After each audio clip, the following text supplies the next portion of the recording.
I don't know everyone's mental health background here. Mine is maybe a little bit different. I have struggled with clinical depression, high functioning anxiety, PTSD since I was a kid. So going into owning a business, for me, it was really just kind of owning like, hey, this is who I am. This is a part of me. It's not going to go anywhere. Hi, I'm Peter Neal, and this is the Entrepreneurial Roundtable for Unsinkable, hosted here in Montreal by the BDC. I'm joined by an incredible group of entrepreneurs from across the country to discuss that meeting point between mental health and entrepreneurship.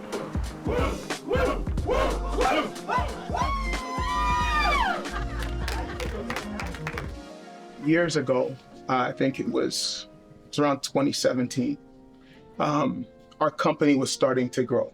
I was working till 3 a.m. every day and waking up at 6 a.m.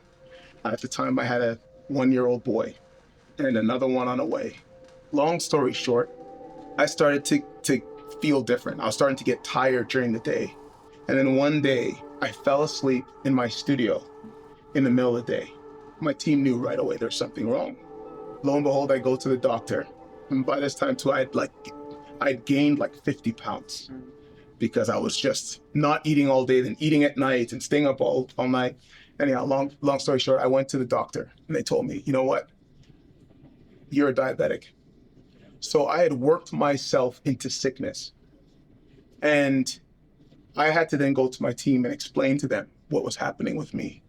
That opened up the floor for my team to go like, we've been watching you, like you just have to ask us for help. Like today I felt amazing sitting with other leaders, hearing their stories and telling my story.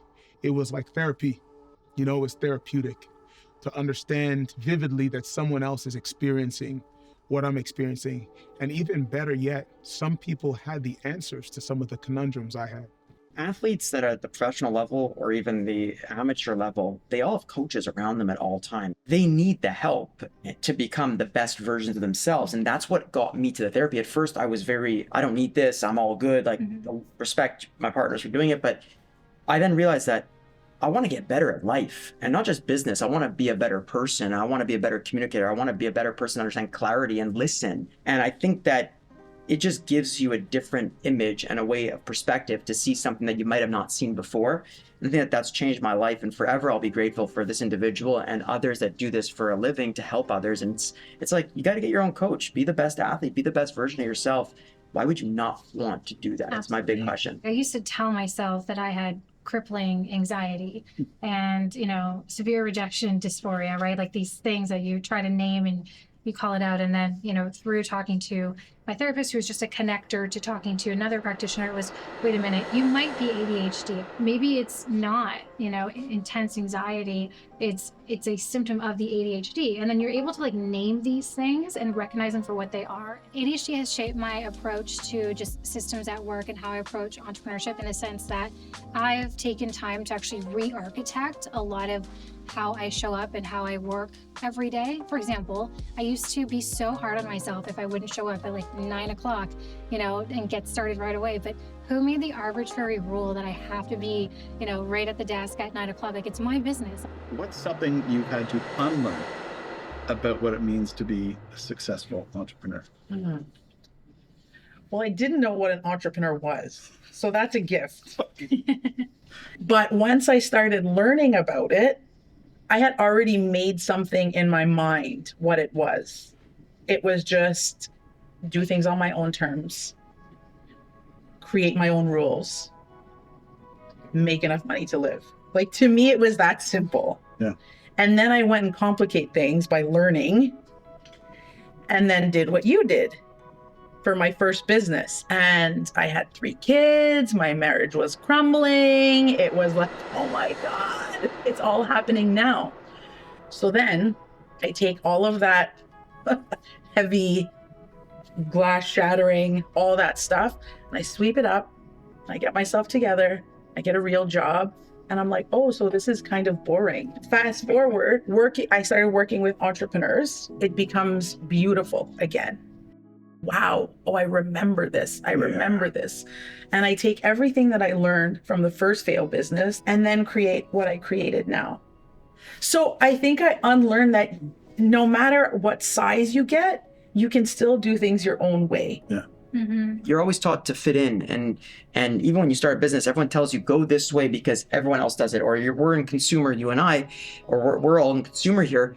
You should do it just because everyone else done that. That is the worst advice you could listen to in your life. I had to learn that we are each great for who we are as individuals, and that's what our superpower is. And ever since I learned that, it's changed my entire business. It's changed my entire personal life because we are our greatest assets. Not me trying to be you. You're going to crush that game of me. I can't be you. I can't be you. I can't be you. Can't be you. But what I could is be me.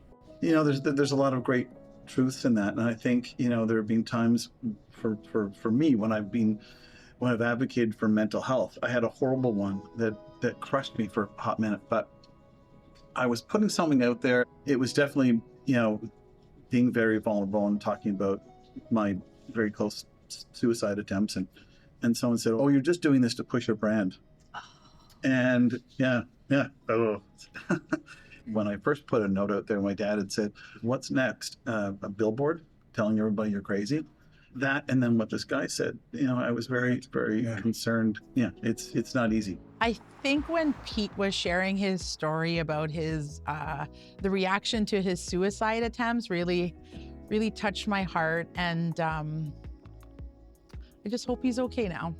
I think something that I've tried to focus on as well in those similar situations where you're sharing your story and people are looking at it with that negative light is that even if you are impacting one person or giving one person the courage to share their story, and that causes a ripple effect, you know, you're creating that pathway. And I think even if it's one person, that one person could impact another, who could impact 3, 10, thousands of people, hopefully one day. But you created that pathway, and I think it's a really beautiful thing. Well, that's it. Someone once told me, this was years ago, but each one teach one. That's it. Oh yeah. And it's been that was liberating for me, because now I'm not trying to serve anyone but one person. And since that, you let it go, we go back to just for funsies, because now I'm just talking to you two. Yeah. Just one-on-one, and then you're gonna do that. So I think that one person can also be ourselves too, and we forget that, right? If it's liberating for you, then that's also a beautiful thing. I have a ripple effect story about Jake. You don't even know the story, but I'm going to share with you. It's about you. Excited. Yeah. me too. This is not planned, by the way. Tea time. This is not planned. I just met Jake today, but obviously been following his journey for a while. And we just launched into Whole Foods. Teas launched into Whole Foods last winter. Congrats. Thank you. Yeah, Thank you so much. That was 2 years in the making. And my CPG friends know the hardest part isn't getting on the shelf, it's staying on the shelf, right? So I showed up to every location, and it just, horrible timing. It was a crazy snowstorm when I got there. So every Whole Foods was like empty. It was like tumbleweeds going through. And I'm standing on like the concrete in the refrigeration section, and I'm eating some midday snacks to get through it. Anyway, I get on the train and I'm eating my chocolate bar, and I take a picture of it and I tag Midday Squares. I'm like, survived my Whole Foods demos thanks to Midday Squares.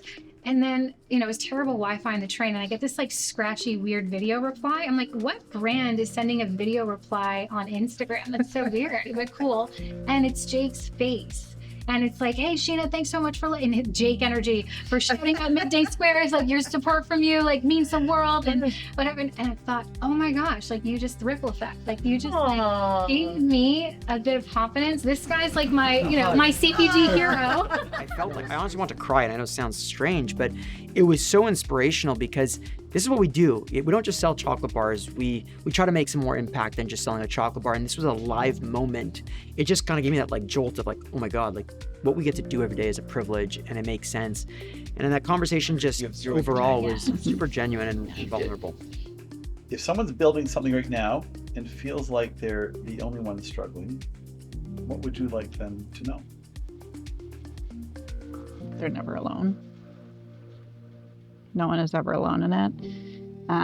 What you're going through is going to feel really hard and difficult, but I think it's important to grow through it. And I mean grow through it. Use the experience, feel it, never invalidate your feelings, but grow right through it.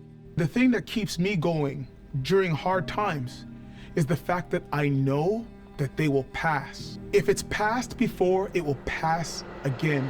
In order to be empathetic to others, you actually have to start with yourself. So you going to a therapist is actually you giving yourself a break. You taking the time to understand what you're going through so that you can then serve from that space as well. So often we think that we have to do everything, but when you lead with empathy and you have, more of an open mind, you've got the ability to share. We can all be well. We can all be good together. I would love to thank all of you for being here, and on behalf of BDC and Unsinkable Stories, which are doing an incredible job. Thank you. Thank you.